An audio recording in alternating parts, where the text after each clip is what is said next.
పిల్లకాయలు. ఎవరో వాళ్ళ ముగ్గురు పిల్లకాయలు, చిన్న చిన్న పిల్లలు అని ఈ తిక్కలోడు మాట్లాడతాడు జగన్మోహన్ రెడ్డి.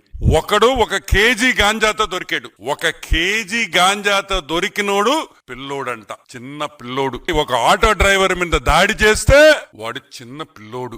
అమ్మాయిని రేప్ చేయబోతే వాడు చిన్న పిల్లోడు. ఒక ఆటో దొంగలిస్తే పట్టుకుంటే వాడు చిన్న పిల్లోడు. ఒక పోలీస్ కానిస్టేబుల్ మీద హత్యా ప్రయత్నం చేస్తే వాడు చిన్న పిల్లోడు. వాళ్ళ కోసం మా తిక్కలోడు వాళ్ళ కోసం తెనాలికి పోయి పరామర్శిస్తాడు. పరామర్శించింది కాకుండా చంద్రబాబు నాయుడుతో పోలస్తాడు. ఈ రోజు నేను అడుగుతున్నా, సంవత్సరం అయింది నువ్వు ఓడిపోయి, ఈ సంవత్సరంలో అయినా మందులు తీసుకొని బాగవచ్చు కదా.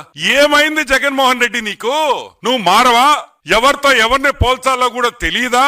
గాంజాయి, అమ్మాయిల్ని రేపు, పోలీస్ కానిస్టేబుల్ హత్యా ప్రయత్నం చేస్తే వాళ్ళు చిన్న పిల్లకాయలు. నువ్వేంద్రే? ఈరోజు మేము అడుగుతున్నాం, నువ్వేంద్రే?